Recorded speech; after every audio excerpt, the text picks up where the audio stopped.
All right, guys, what's going down?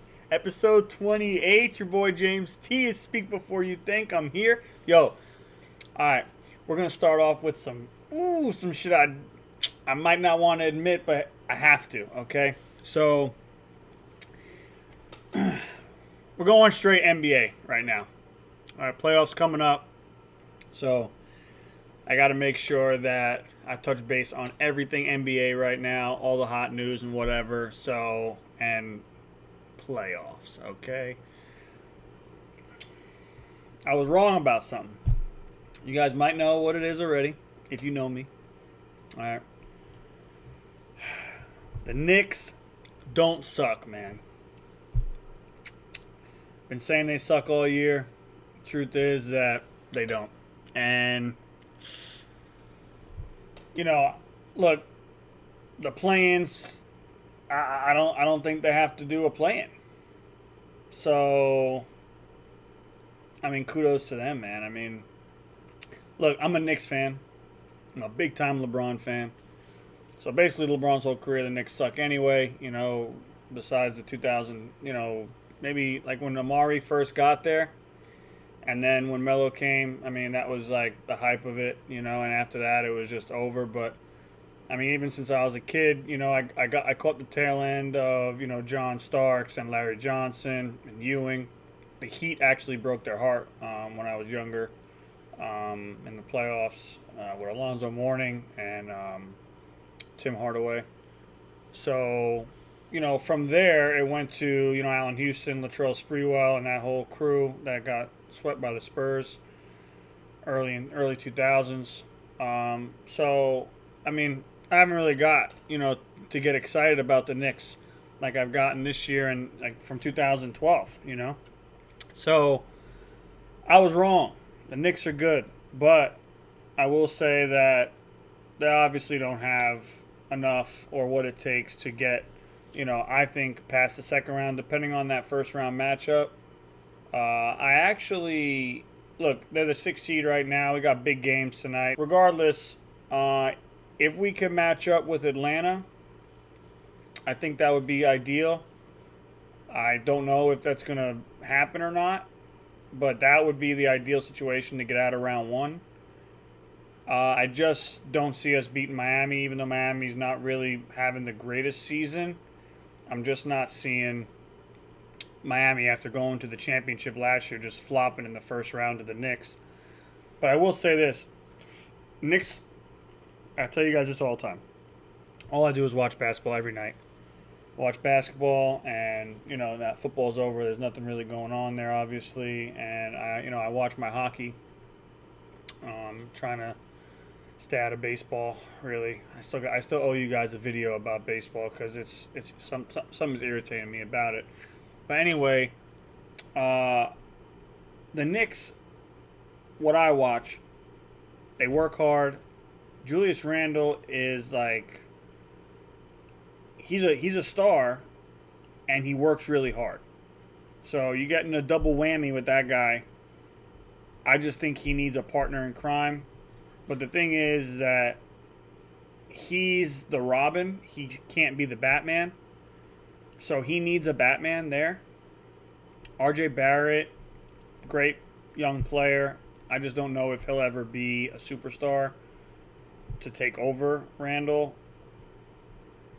Emmanuel Quickly's great. I don't see that happening with him. But he could be a solid point guard, he could be part of the future. He's just not the superstar.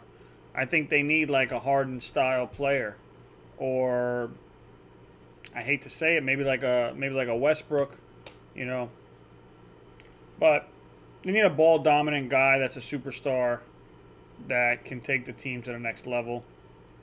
Obviously, we would all say LeBron, but I mean LeBron takes any team to the championship. So I want to touch on the matchups besides the Knicks matchup. So Philly, Brooklyn, Milwaukee, 1, 2, and 3. Philly, I really do think Philly goes to the Eastern Conference Finals. I hope they match up against Brooklyn because I do think that Philly's probably the only team that's going to give Brooklyn the actual. I don't know what. The thing is that when you watch Philly play, they're so reliant on Joel Embiid and basically Simmons and them, getting Embiid open and, getting them space and stuff like that.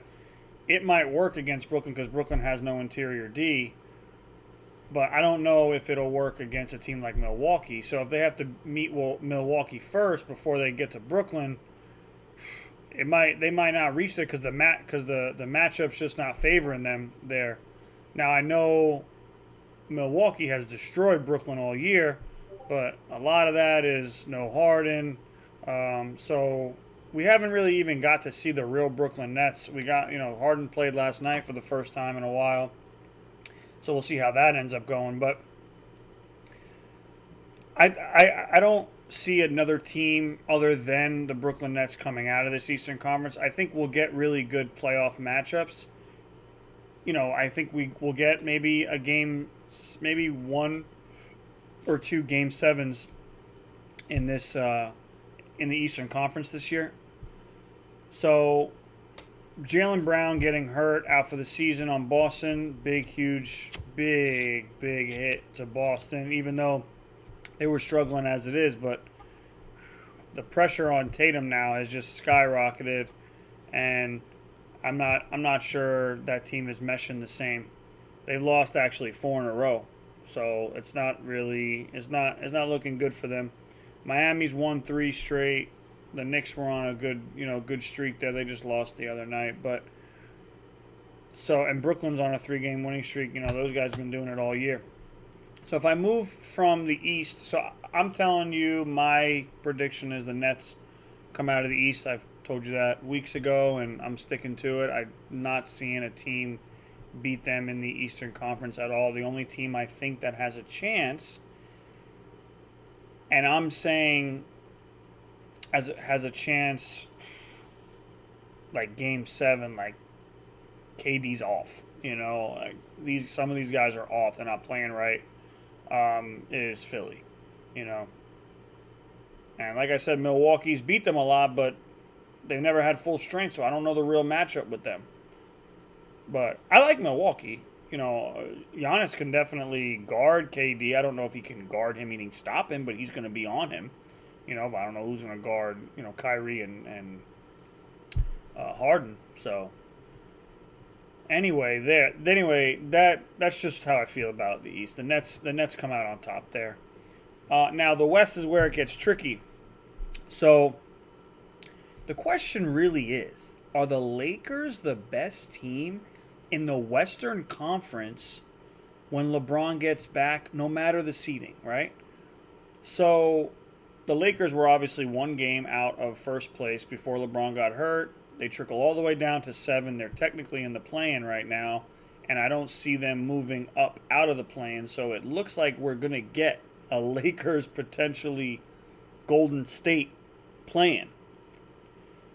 Now, regardless, Lakers win that game. I'm not even going to get into the mess of Curry and stuff, even though he's absolutely lights out. Fun fact, random fun fact, I got you on one.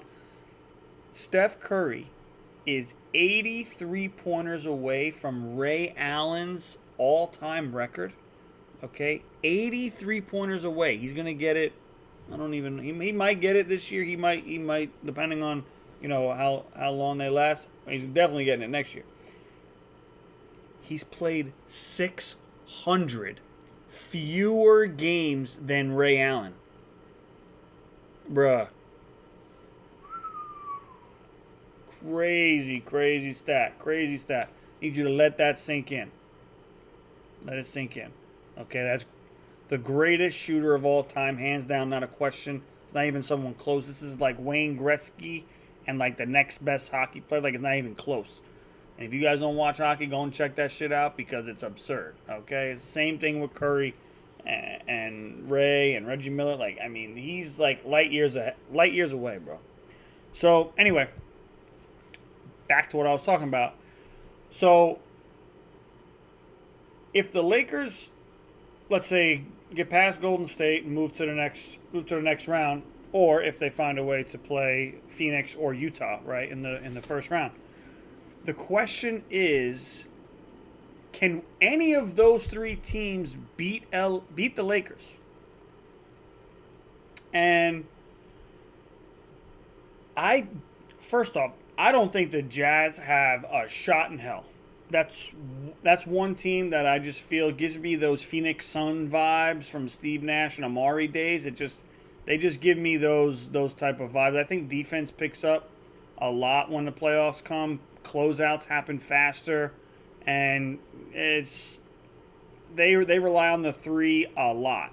So just not really thinking that a superstar loaded team like the Lakers is going to lose to the Jazz. Maybe they add a guy next year, and we could have that discussion.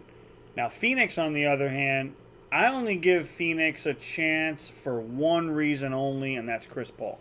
Because Chris Paul can control the game like LeBron can control the game, only LeBron does it, and he's 6'8", like 250.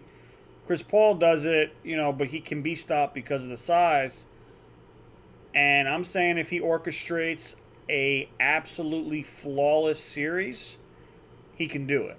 If Booker shoots too much, I don't know how often Chris Paul is gonna keep telling him, keep shooting, keep shooting, or is this a Chris Paul show and Chris Paul starts to go off and shoot more than Devin Booker?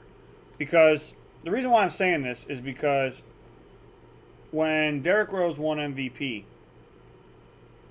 on Chicago, and it was Cleveland versus Chicago, everyone was like, man, Derrick Rose is unstoppable. And he was. He had great games and stuff. But at the end of the games in the fourth quarter, if you are old enough to remember, they stuck LeBron on Derrick Rose.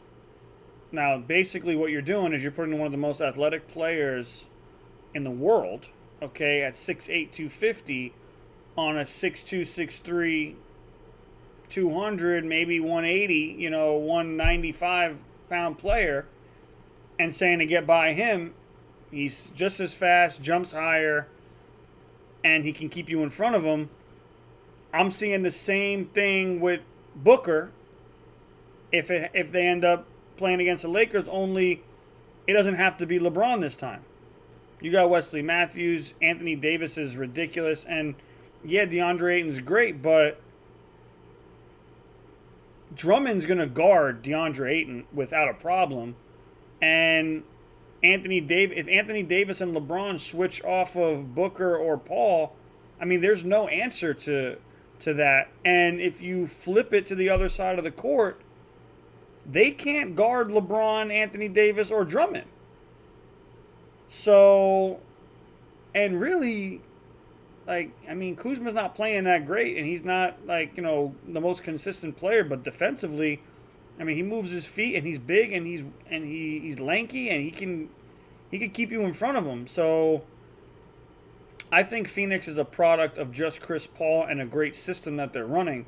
I'm not seeing them being able to beat the Lakers unless they run an absolutely perfect series.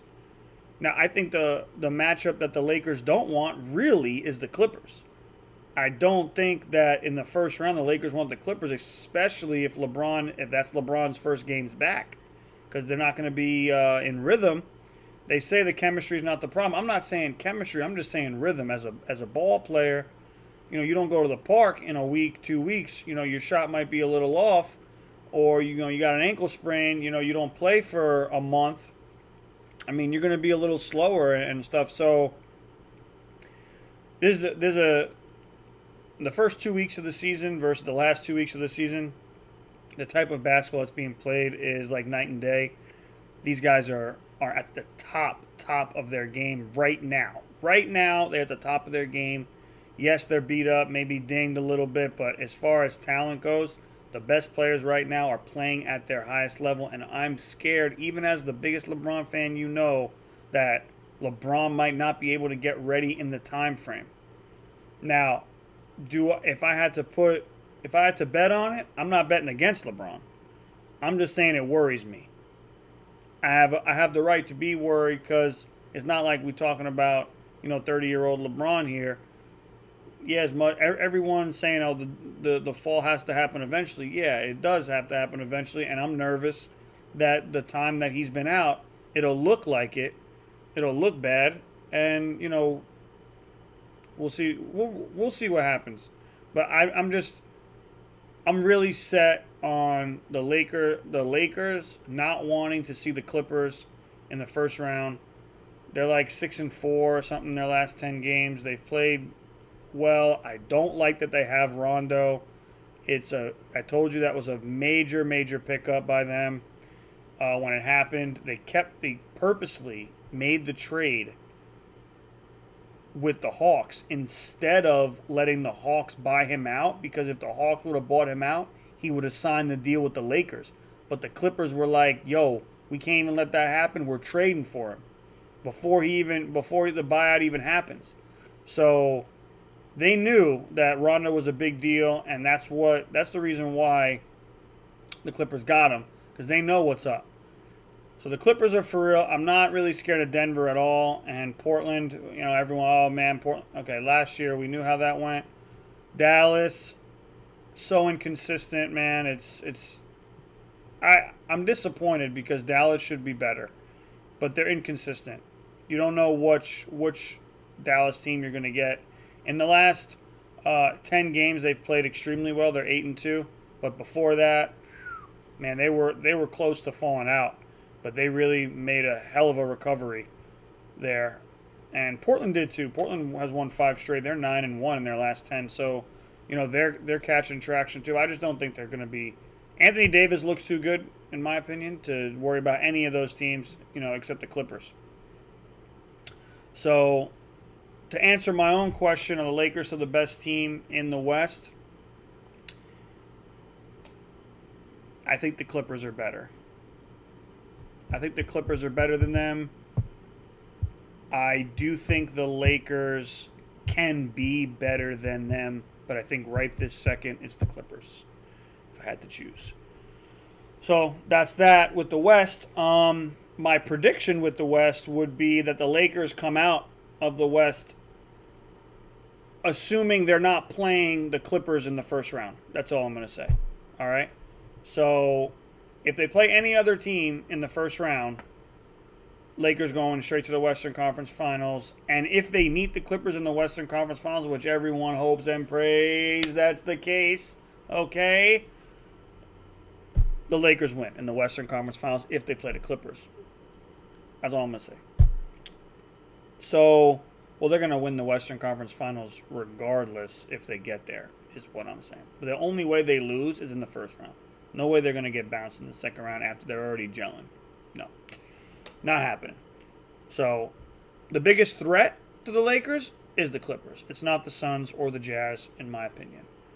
Right? So, that's going to do it, guys, because that was, I mean, this is what we get hyped for, right? I mean, this is it. Right? Okay? This is it. It's the NBA playoffs. Okay, we got only a few games left. They got the Lakers only got 2 games left. A lot of teams only got 2 games left, to be honest with you. There's some with 3, but it's starting up quick. I'm actually curious. I think the first playoff game is going to be, I think maybe Wednesday next week or Tuesday next week. So this is bam, bam, bam. Okay, we ain't playing games. So, all right, guys, that's it for me. That's episode 28. I got 2 more videos coming from now until the end of the week. I got an NHL special, okay, playoff conversation I'm trying to have.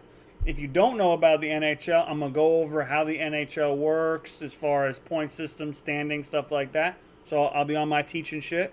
All right, holla at me there. And then I'm also going to hit you with the matchups, how they work. And because the playoffs are starting. They already announced the whole playoff schedule because it's locked. So starts next. I think it starts Saturday or Sunday. So I'll post a video before then, going over everything, giving you my predictions for how that's going to turn out. And I'm going to do another video this weekend on the NFL schedule release, because I know so many people are super excited about that Cowboys-Bucks opening that you know I am. Okay, so I'm gonna go over some of that, some predictions. We'll talk about Aaron Rodgers a little bit because we got some more news on him. Talk about those Monday night games because the Monday night games are serious, and that's it, right? Maybe some drama will show up maybe between now and the next video, and I'll be able to add some more content, right? Anyway, guys, I appreciate the time. You're gonna like, you're gonna subscribe, you're gonna follow me on Instagram, Google, whatever, TikTok, and all the Twitters and all this, okay, whatnot, right? So that's it. Episode 28. Speak Before You Think. It's your boy James T. I appreciate you guys coming out. Tell everyone you love them. Peace.